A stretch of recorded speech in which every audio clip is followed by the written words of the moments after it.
Assalamualaikum warahmatullahi wabarakatuh. Alhamdulillah. Wassalatu wassalamu ala rasulillah. Segala puji dan puja kehadirat Allah subhanahu wa ta'ala. Juga salawat dan taslim kepada Nabi besar Muhammad sallallahu alaihi wa sahbihi wasallam. Kita akan bahas insyaAllah di waktu siang hari ini, semoga Allah berkahi, penghalang masuk ke dalam surga. Sebenarnya teman-teman sekalian, materi ini sangat panjang, ya, bukan materi yang bisa diselesaikan dalam 1 jam, 2 jam, bahkan mungkin ini bisa berhari-hari, bahkan berbulan-bulan. Karena kita akan membahas tentang surganya aja sendiri itu perlu dibahas. Kenapa orang harus mengejar surga? Sehingga nanti pada saat membahas masalah penghalangnya, itu mereka akan lebih mudah memahami, oh ternyata harus meninggalkan penghalang ini karena terlalu mahal surga untuk dijauhi ataupun ditinggalkan hanya karena pelanggaran-pelanggaran tertentu yang sebenarnya sifatnya duniawi dan sudah ada solusi dalam Islam untuk diberikan kepada kita, dalam arti kata kita mendapatkan amal juga yang baik gitu loh. Seperti contoh misalnya misal daripada kita berzina, kita kan bisa nikah, toh sama juga konsepnya, yaitu pelampiasan biologis gitu. Jadi untuk menjadi ahli surga itu tidak ada yang sulit, karena semua yang sedang dinikmati oleh ahli neraka, dari perzinahan, dari pergaulan bebas, meminum minuman keras dan segala macam ini, sebenarnya kita orang beriman bisa merasakan tapi dengan cara yang halal. Jadi contoh misalnya pelampiasan biologis. Yang halal namanya nikah, yang haram namanya zina. Nah sekarang dua-duanya pelampiasan biologis, tapi nikah ini dimulai dengan ketulusan, dimulai dengan kegembiraan, baik dari dua mempelai ataupun keluarga keduanya. Dan pada saat mereka melampiaskan biologis itu dengan cara memuaskan, karena jiwanya pun tentram dan juga kualitas sperma dan sel telur juga akan berpengaruh ya dengan ketenangan jiwa itu. Ini juga sudah terbukti secara medis ya. Begitu juga dengan kalau dia melakukan dengan cara zina, dia sembunyi-sembunyi masuk hotel, orang tidak tahu dan segala macam, itu ternyata berpengaruh pada ketenangan jiwa dan akhirnya membuat dia pun mengurangi atau terkurangi darinya kualitas sperma dan sel telur, sehingga generasi manusia yang akan lahir nanti itu sangat jauh ya dari kualitas yang diharapkan. Jadi sebenarnya untuk menjadi ahli surga itu nggak ada sesuatu yang sulit gitu. Karena kita bisa merasakan apa yang dirasakan oleh orang-orang yang melakukan pelanggaran-pelanggaran yang menghalang mereka masuk ke dalam surga. Seperti contoh juga misalnya, misal khamr. Mereka minum khamr dengan alasan mungkin khamr bagi mereka nikmat. Tapi kan Islam datang mengajarkan kepada kita boleh minum, bukan nggak boleh minum. Tapi minuman kita itu adalah susu, madu, air putih gitu kan. Mungkin rempah-rempah herbar, jamu misalnya. Dan itu jauh lebih sehat, jauh lebih baik dibandingkan khamr. Kecuali kalau kita orang beriman nggak boleh minum misalnya. Nah itu berbeda gitu. Pada saat Allah haramkan babi, ini nggak boleh nih makan, karena ini kalau kalian makan melanggar akan masuk neraka misalnya. Dan otomatis akan menghalang masuk ke dalam surga. Kan Allah ganti dengan sapi, kambing, ayam, semua hewan air gitu kan. Jadi sebenarnya saya coba berusaha ya, tapi mudah-mudahan saya tidak tahu keburu atau tidak, untuk menyimpulkan judul yang panjang ini dengan waktu kita yang sangat kepepet. Tapi coba dengan izin Allah SWT kita berharap insya Allah dalam setengah jam atau 1 jam ke depan kita bisa menuntaskan masalah itu. Baik teman-teman sekalian, saya akan berikan gambaran dulu tentang masalah surga itu sendiri. Apa sih surga itu dan kenapa kita harus mengejarnya? Ya. Kenapa setiap muslim kalau ditanya, kenapa kamu sholat, kenapa kamu puasa, kenapa kamu melakukan ketaatan-ketaatan, kenapa kamu haji? Maka jawabannya untuk masuk surga. Baik kalau kita tanya lebih jauh, apa kamu tahu apa itu surga? Paling dia jawab istana yang mewah atau sebatas itu saja. Jadi dia pun belum tahu benar tentang surga, dia berharap masuk ke dalam surga. Berarti memang surga ini sebuah target utama setiap muslim. Saya membedah teman-teman sekalian tidak kurang dari 30 sampai 33 pasal tentang surga. Insya Allah sudah ada di YouTube dan bukunya ini ya. Rasulullah SAW cerita tentang surga dan neraka. Bagaimana di sini kita temukan dalil-dalil yang sangat luar biasa tentang masalah keadaan surga. Tentu saya tidak bisa bahas semuanya teman-teman sekalian, tapi saya akan kasih garis besarnya. Misal contoh yang perlu kita garis bawahi tentang masalah surga, yaitu keadaan ahli surga itu sendiri. Disebutkan tentang misalnya orang yang paling rendah derajatnya di surga. Kalau orang yang paling rendah aja begini, berarti orang yang paling tinggi jauh lebih besar lagi gitu kan. Disebutkan dalam sebuah riwayat Al-Mughirah bin Syu'bah radhiyallahu anhu menceritakan sabda Nabi SAW, sesungguhnya Musa alaihissalam pernah bertanya kepada Rabb-nya, apakah serendah-rendah kedudukan ahli surga? Artinya orang yang paling rendah di surga itu seperti apa sih? Maka dijawab, seseorang yang datang setelah ahli surga masuk semua ke dalam surga. Tinggal dia sendiri saja. Lalu dikatakan kepadanya, masuklah ke dalam surga. Ia menjawab, wahai Rabbku, bagaimana mungkin sementara manusia telah menempati istana mereka masing-masing dan telah mengambil bagian-bagian mereka. Dikatakan kepadanya, apakah kamu rela, kamu merasa cukup enggak dengan memiliki sebagaimana yang dimiliki oleh raja terkaya dunia? Dan kita sebagai orang Islam tidak asing dengan raja terkaya dunia, tentunya Nabi Sulaiman alaihissalam ya. Yang bisa bicara dengan hewan, pergi kemana-mana dibawa dengan udara, kemudian memiliki sampai 700 pasangan hidup di dunia ya. Bisa memerintahkan jin dan segala macam. Ya. Maka orang yang paling rendah derajat ini ditanya oleh Allah, apa kamu ridho enggak? Setuju enggak kalau saya kasih kamu yang terendah, yang dimiliki yang terbaik oleh raja dunia? Dari istana, dari dayang-dayang, dari makanan, pakaian dan seterusnya. Maka dia mengatakan, tentu aku ridho wahai Tuhanku. Maka Allah pun subhanahu wa ta'ala berfirman, itu akan aku berikan untukmu. Dan aku akan tambahkan untukmu yang semisalnya, semisalnya, semisalnya, dan semisalnya. 4 kali Allah ulangi. Lalu dikatakan yang kelima kalinya, Allah mengatakan, dan semisalnya, artinya 5 kali lipat. Orang itu mengatakan, aku rela wahai Tuhanku. Musa bertanya, Rabbku, lalu siapa orang yang paling tinggi kedudukannya? Kalau itu orang yang paling rendah, artinya 5 kali lipat yang diberikan oleh raja terkaya dunia. Jadi ini sholatnya kurang, ibadah-ibadahnya kurang, banyak masalahnya orang ini. Gitu kan. Ini orang terendah, masuk neraka dulu. Dalam riwayatnya dikatakan akan keluar ahli neraka yang paling terakhir. Ahli surga paling terakhir keluar dari neraka. Nggak ada lagi ahli neraka di dalam kecuali dia. Yang di neraka itu tinggal orang yang kekal saja. Dia terakhir ahli surga, paling banyak dosanya. Dikeluarkan dalam kondisi badannya hangus sebagiannya. Dia berdiri jatuh, begitu terus. Sampai akhirnya dia jauh dari neraka, kemudian dia mengatakan, segala puji bagi Allah yang telah menyelamatkan aku darimu. Kemudian Allah pun memperlihatkan kepada dia sebuah pohon yang rindang, bahan pohon saja, tidak ada apa-apanya.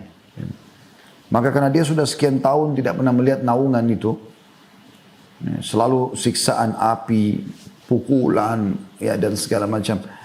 Dia ketakutan, maka dia pun mengatakan, wahai Rabbku, sampaikan aku ke naungan pohon itu.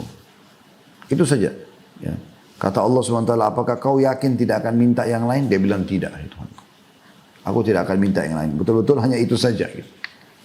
Maka berkata Allah SWT, apa benar yang kau katakan? Dia katakan iya. Ya. Maka dia pun memberikan janji-janjinya kepada Tuhannya, Allah SWT, sampai akhirnya Allah menyampaikan dia ke pohon tersebut. Lalu dia merasa nyaman sekali.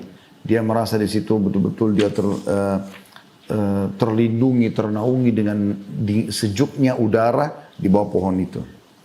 Dia ini terakhir ya, semua orang sudah masuk surga. Ini orang yang paling rendah derajatnya. Kemudian dia pun berkata pada saat itu, atau Allah SWT pada saat itu memperlihatkan kepadanya sebuah pohon yang ada buah-buahannya dan juga ada airnya. Kalau tadi kan cuma pohon saja. Dari kejauhan dilihat sama dia. Kemudian dia mengatakan, ya Allah, aku ingin pohon dan air itu. Kata Allah SWT, bukan kau sudah janji kalau kau tidak akan minta lagi. Dia bilang, ya Allah, pohon dan air itu saya tidak minta yang lain. Lalu dia memberikan sumpah-sumpahnya dan janjinya kepada Allah Subhanahu Wa Taala. Sampai akhirnya Allah pun menyampaikan dia ke pohon dan air tersebut.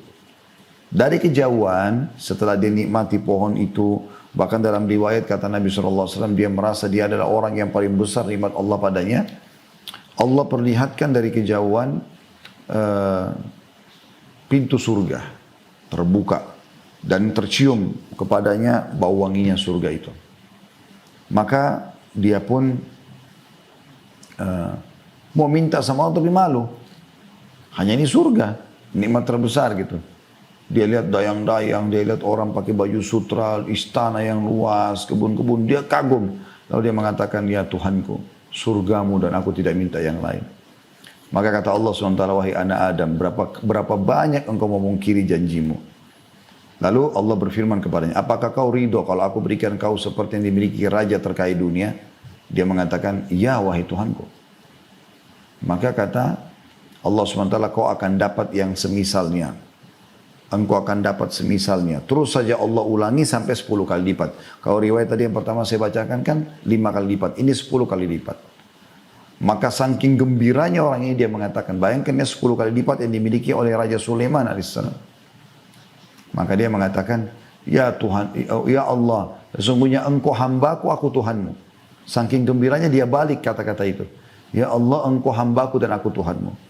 Maka Nabi SAW tersenyum sampai urat leher beliau terlihat alaihissalam saking gembiranya gitu. Ya. Ini orang yang terendah di surga. Kalau riwayat yang pertama tadi ada lanjutannya.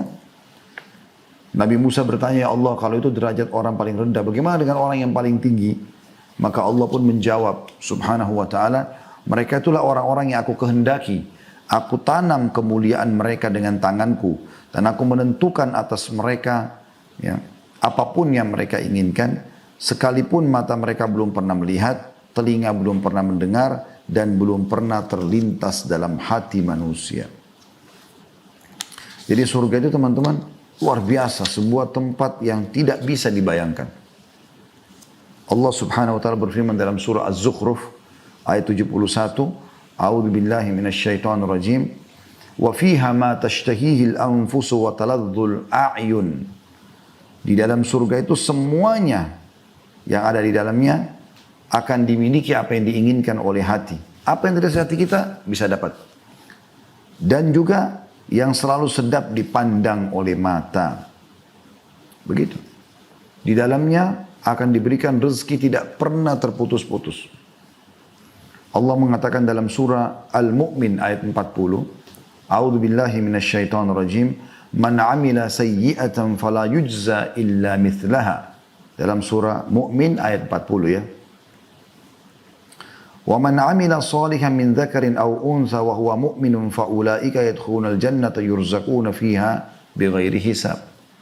Barang siapa yang mengerjakan perbuatan kejahatan, dosa, maka dia tidak akan dibalas melainkan sebanding dengan kejahatan itu.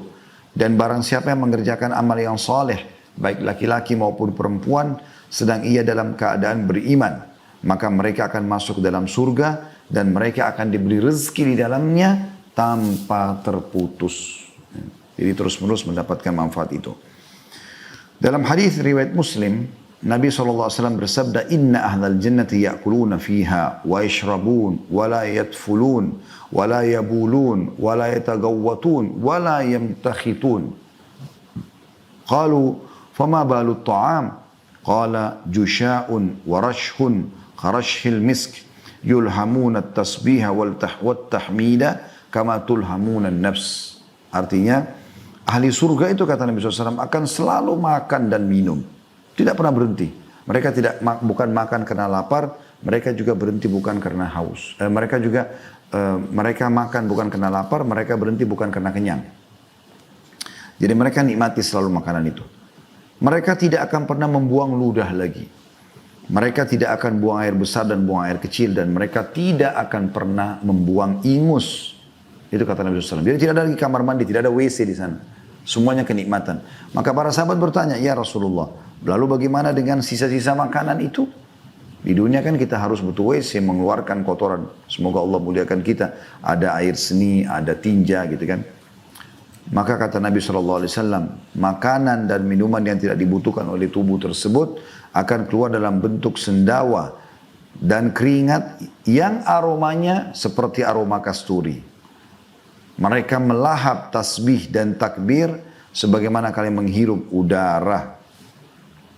Ya. Jadi maksudnya kalau kita makan dan minum di surga, kemudian kita atau ada yang tidak dibutuhkan oleh tubuh kita, maka akan dikeluarkan ya, dalam bentuk keringat yang lebih wangi dari bau kasturi. Jadi begitu luar biasanya ya. Di dalam riwayat lain dijelaskan, kata Nabi SAW, siapa yang masuk surga, ya, maka dia tidak akan pernah rusak bajunya, ya, tidak akan habis masa tuanya, dan tidak akan pernah sakit selamanya. Jadi sebuah kebahagiaan yang luar biasa gitu ya. Dan begitu luar biasanya penyampaian Nabi SAW tentang surga ini, yang kalau kita ya, lihat dalam banyak riwayat, sebenarnya semuanya kenikmatan. Ya, semua kenikmatan. Dan juga postur tubuh kita bukan lagi seperti ini. Ya. Postur tubuh kita sudah kembali seperti ayah kita, Adam alaihissalam. Seperti Adam. Di dalam sebuah riwayat yang sahih, kata Nabi SAW, nanti pada saat kalian dibangkitkan pada hari kiamat, kalian akan kembali kepada poster ayah kalian Adam, 60 siku ke langit atau 27,5 meter. Dan dalam riwayat lain juga kata Nabi SAW, orang yang masuk surga, maka wajah mereka seperti Yusuf, ya. Tinggi mereka seperti Adam, wajah mereka seperti Yusuf, hati mereka seperti Ayub. Ya, Nabi Adam sangat tinggi, 60 siku ke langit, sekitar 27,5 meter. Atau hampir 30 meter, kita semua akan seperti itu. Jadi posisi orang pendek, ya itu hanya di dunia. Di akhirat semuanya akan sama tingginya. Wajahnya seperti Yusuf, Nabi Yusuf alaihissalam. Yang kata Nabi SAW, dia telah diberikan sepertiga kegagahan dunia. Luar biasa gitu. Jadi tidak lagi orang jelek. Ya. Artinya wajahnya bukan berubah seperti Nabi Yusuf alaihissalam, tapi akan sangat indah, sangat tampan. Seperti dia, tapi Allah ya ubah sehingga menjadi sangat tampan. Kemudian hati mereka seperti Ayub. Nabi Ayub alaihissalam sangat bersyukur dan bersabar. Maka seperti itu keadaan ahli surga. Dan yang luar biasanya teman-teman sekalian, kita masuk ke dalam surga, kita tidak akan pernah rasakan lagi kematian, kecuali kematian yang pertama. Allah mengatakan dalam Al-Quran, A'udzubillahi minasyaitonirrajim, la yadzuqunal mauta illa mautatal ula. Mereka tidak merasakan lagi mati kecuali mati yang pertama saja di dunia, gitu kan. Dan kekal selamanya di dalamnya. Kita selalu menemukan ayat-ayat Al-Quran, selalu Allah tutup dengan khalidina fiha, khalidina fiha, kekal selamanya di sana. Dan dalam sebuah riwayat yang lain, kata Nabi SAW, ahli surga itu akan diberikan umur 33 tahun. Enggak lebih sehari, enggak kurang sehari. Kan? Jadi luar biasa gitu. Sudah tidak ada lagi yang mati, enggak akan rusak pakaiannya, enggak akan kehabisan makanan, gitu kan. Dan luar biasa, sampai ya kekal selamanya dalam keadaan nikmat tersebut. Makanya Imam Ahmad rahimahullah berkata, tidak ada ketentraman yang sebenarnya kecuali kedua kaki kita sudah menginjakkan di dalam surga atau masuk ke dalam surga. Karena memang itu kenikmatan abadi. Nah, orang-orang beriman yang sudah paham masalah ini, tentu saja dia akan terus targetnya adalah surga. Termasuk Ramadan ini teman-teman sekalian, bagaimana Allah subhanahu wa ta'ala memberikan kesempatan kita meraih surga. Dan inilah cara masuk surga, dengan cara kita beramal saleh, berpuasa, sholat malam, baca Quran, berdoa, berzikir, bersedekah. Nah inilah yang diperintahkan. yang bisa membawa kita ke dalam surga. Nah sekarang itu kurang lebih gambaran umum ya. Ini masih sebagian kecil yang kita bahas tentang surga. Saya berharap teman-teman bisa kembali menonton ceramah kami. Tadi bedah buku ini ya, Rasulullah SAW bercerita tentang surga dan neraka. Ada 30 pasal sekian tentang surga, ada 30 pasal sekian tentang neraka. Supaya Anda lebih punya gambaran jauh. Baik, kita sekarang masuk ke inti judul kita. Penghalang masuk ke dalam surga. Maka penghalang masuk ke dalam surga itu 4 huruf. Dosa. Dosa. Hanya saja dosa ini dibagi oleh ulama menjadi 3 bagian. Ada dosa yang kalau dikerjakan maka dia akan kekal selamanya di neraka. Artinya dia bukan cuma sekedar penghalang yang sementara untuk masuk ke surga, tapi dia akan jadi penghalang selamanya. Yaitu syirik, ya. Kemudian kufur, kekufuran sendiri, atau murtad. Murtad kan tadinya beriman jadi kafir, atau dasarnya memang kafir dari awal, atau dia musyrik. Musyrik itu menyekutukan Allah. Nanti kita akan rincikan insya Allah ketiga ini ya. Nah ini jadi penghalang masuk ke surga selamanya, abadi. Ada yang kedua, dosa penghalang masuk ke surga sementara bagi orang beriman. Yaitu semua jenis dosa-dosa besar, kecuali 3 tadi yang saya sebutkan itu. Dan itu teman-teman bisa melihat bahasan saya di dosa-dosa besar ya. Jadi ada ini teman-teman sekalian, bahasan saya di YouTube 2 ini. Ada 76 dosa besar, Imam Az-Zahabi. Dan ada dosa-dosa besar, ini ditulis oleh Syekh Muhammad bin Abdul Wahab. Ya, ada 2. Dan ini sudah saya bahas di YouTube sampai kurang lebih 140 sekian dosa besar. Ya. Seperti misalnya durhaka pada orang tua, mencuri, berzina, riba, ya. Ini semuanya dosa-dosa besar, teman-teman sekalian, yang memang dia lakukan dan dia tidak sempat taubat. Tidak sempat taubat. Maka akan dipertemukanlah dosa-dosa besar ini, ya, dosa-dosa besar ini dengan amal solehnya, di timbangan amal nanti. Kalau faman thaqulat mawazinuhu, Allah SWT mengatakan siapa yang berat amal solehnya, faulaika humul muflihun. Mereka adalah orang-orang beruntung. Wa man khaffat mawazinuhu faulaika alladzina khasiru anfusahum. Dan orang-orang yang ringan timbangan amal solehnya, dosanya lebih besar, maka mereka adalah orang-orang yang telah merugikan diri mereka. Oleh karena itu, setiap muslim yang melakukan dosa, disilakan dengan murtakabul kabir atau orang yang melakukan dosa besar. Itu kalau dia tidak sempat taubat, maka pemahaman sunnah wal jamaah, dia di bawah masyiannya Allah. Allah bisa masukkan dia ke dalam neraka, disiksa sampai bersih dosanya baru masuk surga, atau Allah maafkan. Itu kuasa Allah. Ya. Dari itu jenis dosa besar atau dosa yang bisa menjadi penghalang masuk surga tapi sementara. Dan ini masuk dalamnya semua dosa besar kecuali 3 tadi ya. Kecuali syirik, kecuali kekufuran yang abadi atau murtad. Kemudian jenis dosa yang ketiga adalah dosa-dosa kecil tapi yang terus dikerjakan.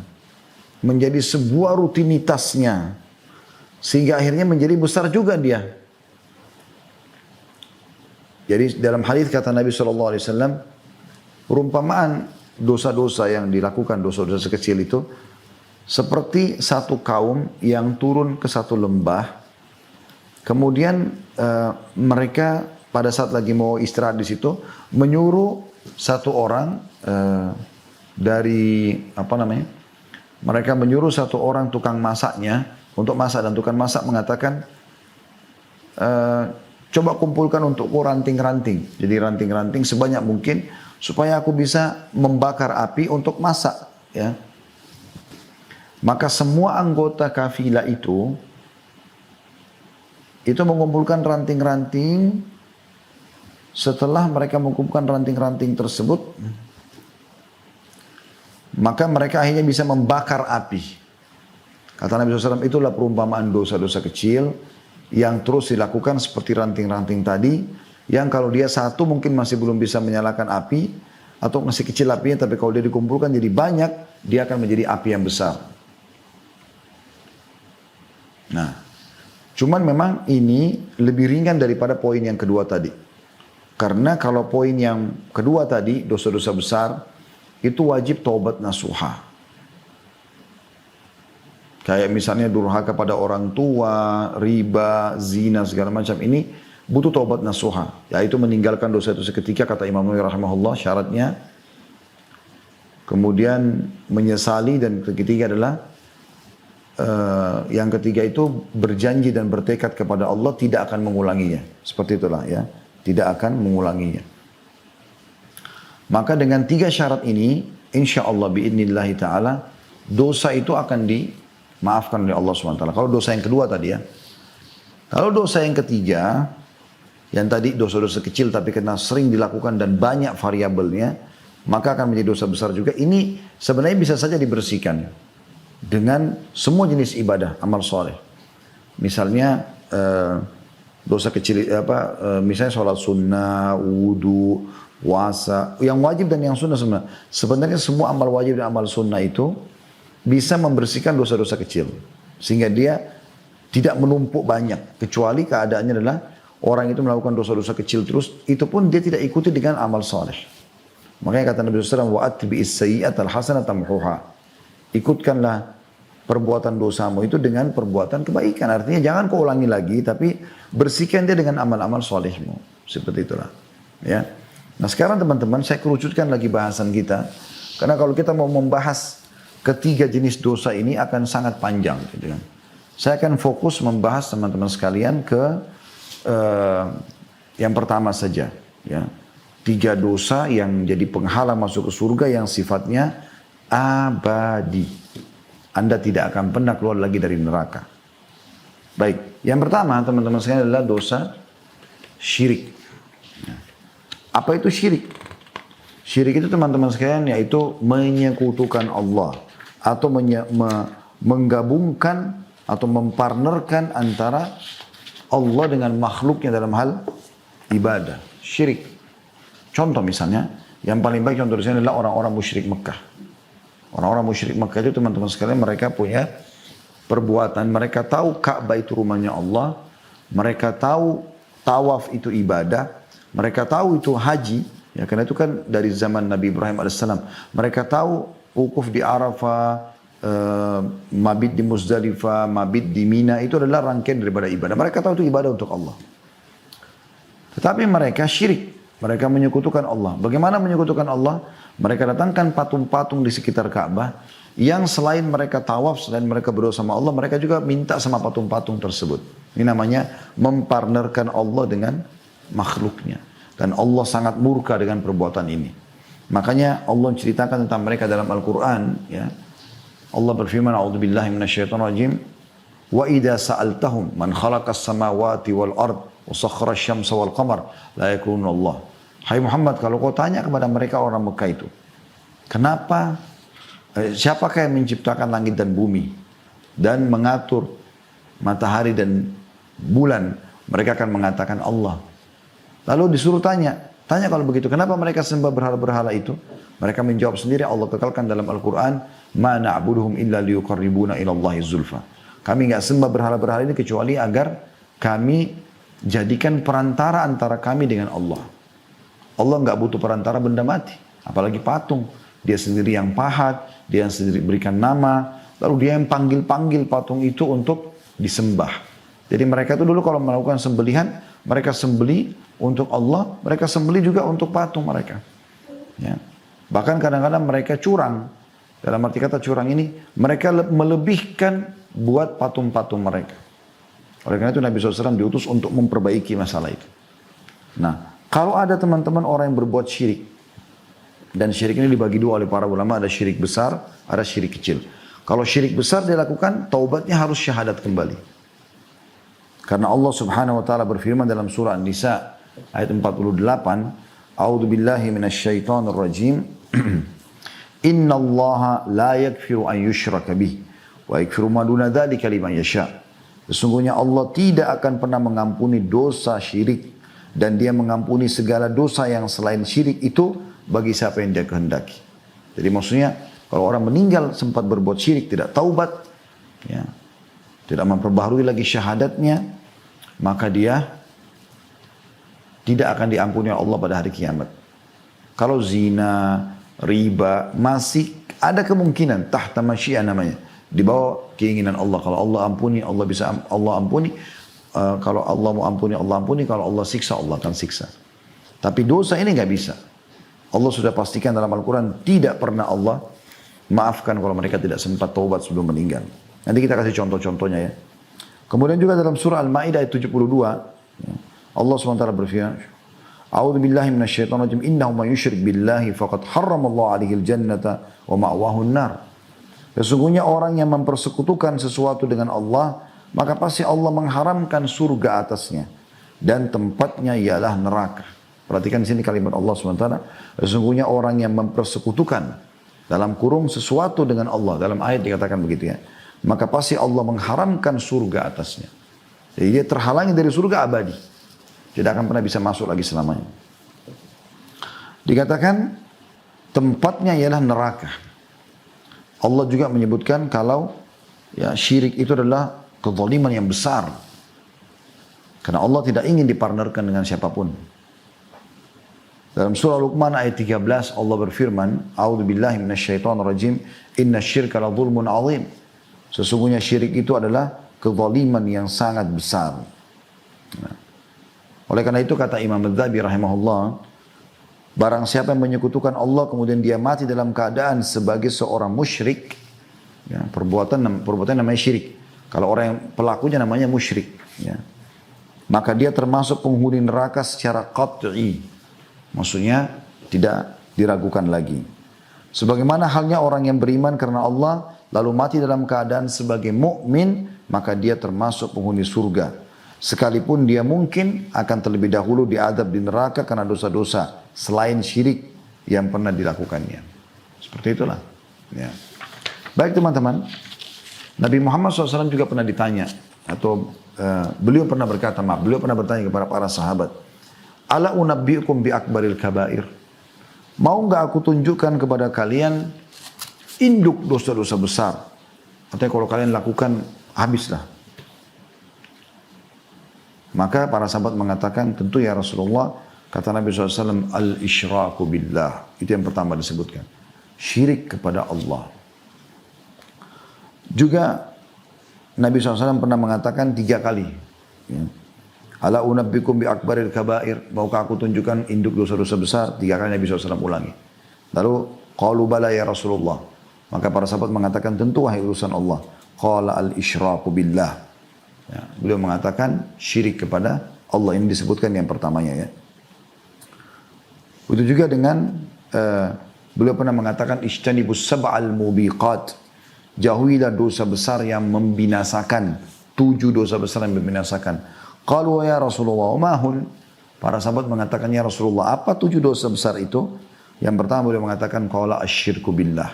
Syirik kepada Allah. Kemudian yang kedua as-sihr. Beliau mengatakan pelaku sihir, ya. Wa qatlun nafs allati haramallahu illa bil haqq, dan membunuh jiwa yang telah Allah larang kecuali dengan alasan benar. Jadi maksudnya kalau orang serang kita bela diri, terus kita bunuh perampok itu tuh alasan benar.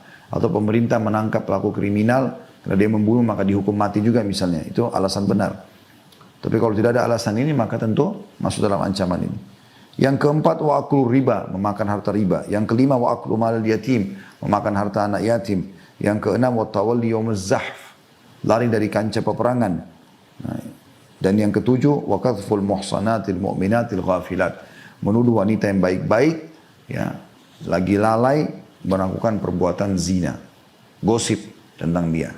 Tapi yang jadi saksi bahasan kita adalah di sini masalah syirik. Oleh karena itu teman-teman sekalian, ini syirik luar biasa gitu. Nggak bisa main-main soal itu. Ya. Baik, syirik besar ini teman-teman sekalian banyak contohnya. Misal contoh seseorang jadi penyihir. Ini sudah mutlak penyihir itu melakukan perbuatan syirik. Makanya mereka tobatnya harus syahadat. Karena mereka mengajak jin, syaitan bekerja sama. Menyekutukan Allah subhanahu wa ta'ala. Menganggap ada kekuatan selain kekuatan Allah subhanahu wa ta'ala. Ya.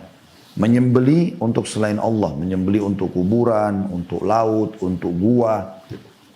Ya. Ini termasuk syirik besar. Tawaf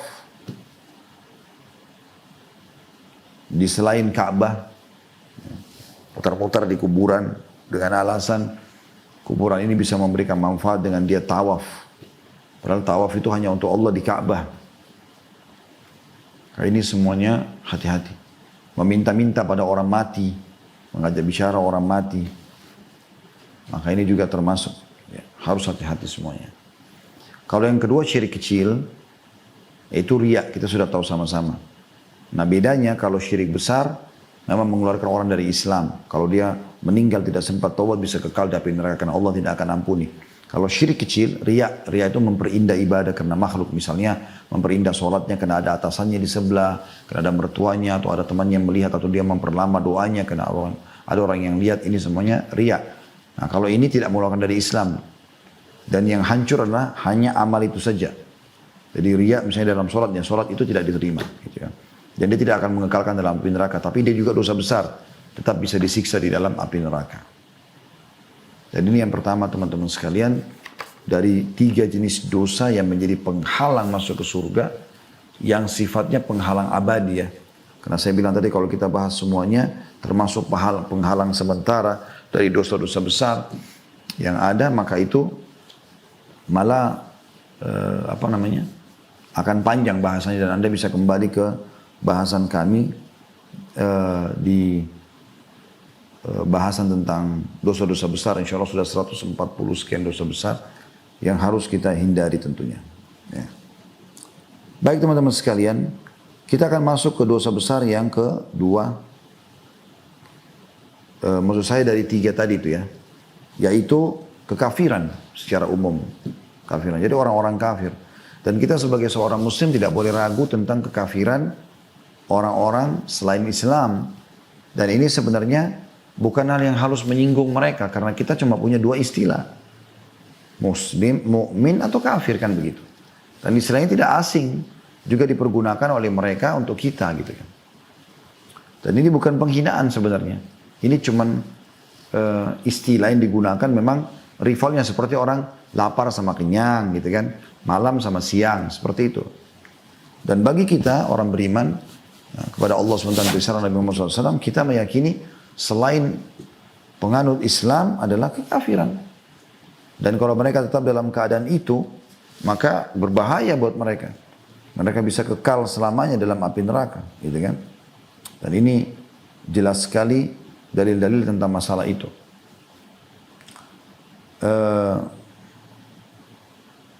Kita misalnya coba lihat ya. Dalil yang pertama teman-teman kalau bisa lihat buka Al-Quran surah Al-A'raf. Ya. Surah nomor 7 ayat 40 sampai 42. Surah Al-A'raf surah nomor 7 ayat 40 sampai 42. Bunyinya begini. A'udzu billahi minasyaitonir rajim.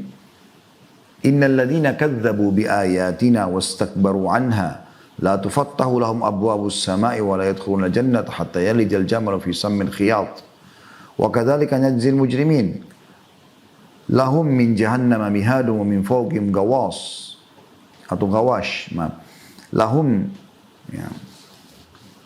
Saya ulangi maaf lahum min jahannam mihadun wa min fawqihim gawash wa kadzalika najzil zalimin yang artinya sesungguhnya orang-orang yang mendustakan ayat-ayat kami, Al-Quran sudah datang, Nabi Muhammad SAW sudah membawa risalah, mereka tetap tidak mau beriman, dan menyombongkan diri terhadapnya. Dari mana kebenaran itu? Dari Islam misalnya. Sekali-kali tidak akan dibukakan bagi mereka pintu-pintu langit, dan tidak pula mereka masuk ke dalam surga.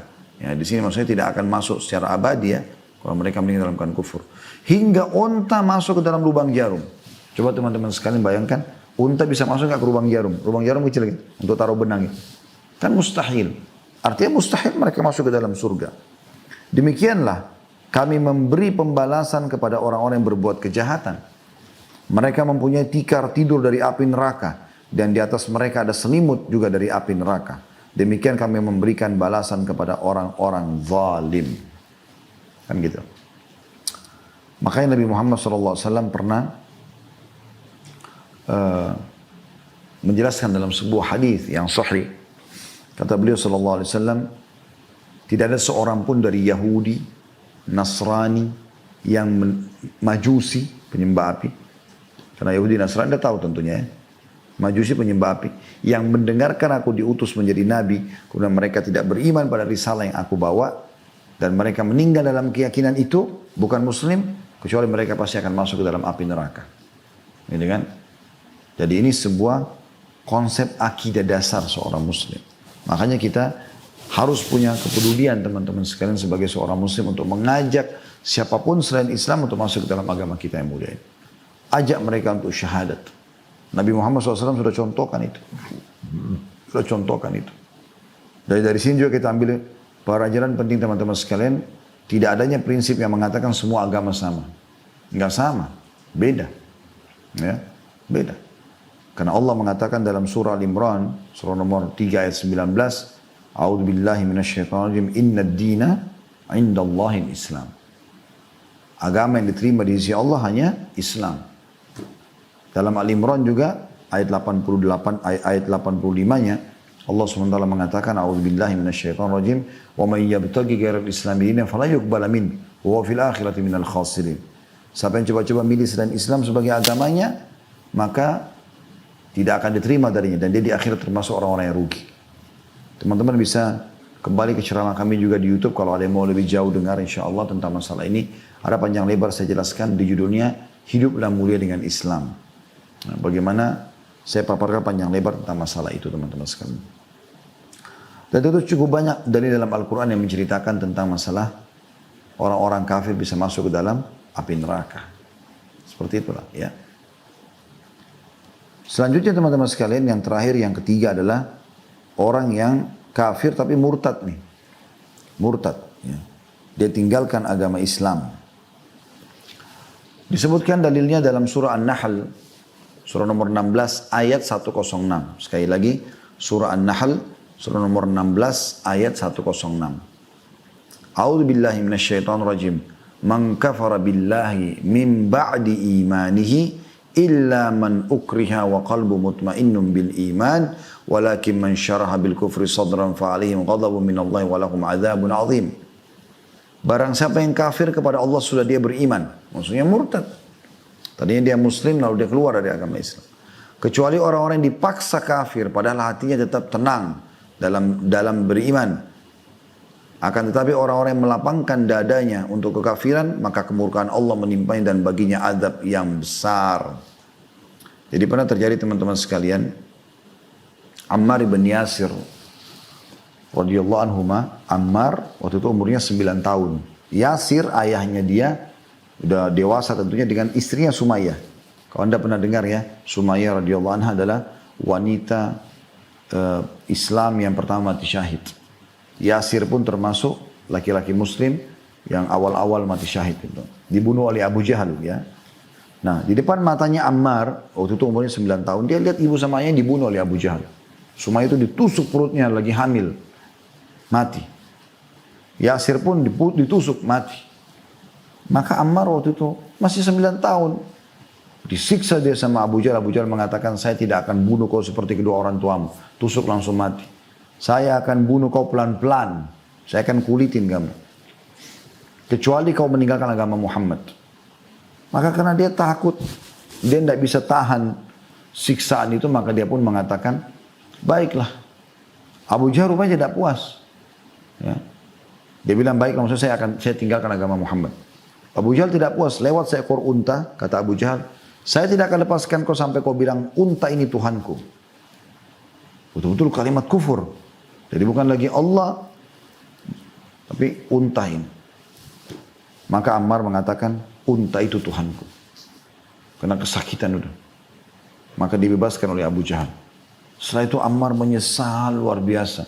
Kenapa dia tidak susul saja kedua orang tuanya mati syahid. Tapi 9 tahun kita bisa bayangkan bagaimana anak-anak 9 tahun pastilah ketakutan gitu kan. Lalu dia datang kepada Nabi SAW dan dia sampaikan masalah itu. Ya Rasulullah, begini kejadiannya. Apa kata Nabi SAW dalam hadis yang sahih? Diriwayatkan oleh Al-Hakim dalam kitab Mustadrak, Al-Baihaqi dalam Sunan Al-Kubra. Ya. Dia mengatakan, Kaifa tajid qalbak? Bagaimana pada saat itu hatimu, hai Ammar? Ammar bilang, mutmainnun bil iman. Hatiku sangat tenang dengan keimanan. Aku tidak pernah niat mau murtad gitu. Kata Nabi SAW, in adu fa'ud. Kalau begitu, kalau mereka paksa lagi kau besok mengucapkan itu, maka ucapkan saja. Karena aku tidak maksud itu. Tetapi jadi saksi bahasan kita adalah potongan awal daripada ya, hadis ini. Bagaimana, atau potongan awal ayat ini dalam surah An-Nahl tadi. Barang siapa yang kafir kepada Allah sesudah dia beriman, maka dia akan mendapatkan murka Allah. Kecuali orang yang dipaksa kafir, tadi kisah Ammar radhiyallahu anhu, padahal hatinya tetap tenang dalam keadaan atau dalam iman. Akan tapi orang-orang yang melapangkan dada untuk kekafiran, maka kemurkaan Allah menimpanya dan baginya adab yang besar. Disebutkan dalam sebuah hadis yang sahih, "Man baddala dinahu faqtuluh." Siapa yang mengganti agamanya, maka hukumnya adalah hukuman mati. Jadi saking tegasnya. Tapi tentu ini bukan individu yang melakukannya, tetapi ya, pemerintah muslim yang ada gitu ya. Allahu a'lam. Jadi ini insya Allah teman-teman sekalian bahasan yang bisa kita sampaikan. Karena melihat waktu tentunya, saya juga sekitar jam 14.00 harus ada live lagi. Tadi semestinya ada masalah teknis sedikit ya. Kita harusnya mulai jam 12.30. Tapi insya Allah saya akan coba buka pertanyaan dalam sesi ini. Tapi saya simpulkan dulu kembali sekali lagi. Surga adalah sebuah tempat abadi yang sangat menyenangkan. Kekal selamanya dalam nikmat. Gak ada lagi kematian. Gak ada lagi masa tua. Semuanya mudah gitu kan. Bahkan ada sebuah hadis yang luar biasa. Ya saya belum sebutkan tadi. Kata Nabi SAW tidak ada seorang mukmin yang meninggal bayi ataupun sudah sangat tua. Misalnya bayi masih baru berapa bulan atau berapa hari lahir. Dan orang itu meninggal 100 tahun atau 200 tahun umurnya. Kecuali akan dibangkitkan umur 33 tahun. Jadi potongan awal hadis ini yang belum saya sebutkan tadi ya. Tidak ada lagi buang air besar. Nggak ada buang air kecil. Dan terlalu banyak kenikmatan abadi yang luar biasa gitu kan. Yang kita akan dapatkan kalau kita masuk surga. Kata kuncinya cuma 4 huruf, taat kepada Allah Subhanahu wa taala. Taat saja. Ya. Anda kerjakan yang diperintahkan, tinggalkan yang dilarang. Kan seperti itu. Kemudian kita sudah jelaskan tadi juga tentang penghalang-penghalang. Jadi ada 3 jenis dosa. Kan penghalang masuk surga kan 4 huruf, dosa saja. Tapi dosa ini dibagi 3. Ada dosa yang menjadi penghalang abadi dalam masuk dalam surga. Ada dosa yang menjadi penghalang sementara sampai dosanya bersih. Ada dosa-dosa yang bisa memasukkan juga ke dalam neraka, menghalangi masuk surga tapi nanti dia akan masuk juga, mirip dengan poin kedua. Hanya saja dia adalah kumpulan dosa-dosa kecil yang juga tidak diikuti dengan pembersihannya. Allahu a'lam. Dan kita tadi fokus membahas yang pertama tentunya.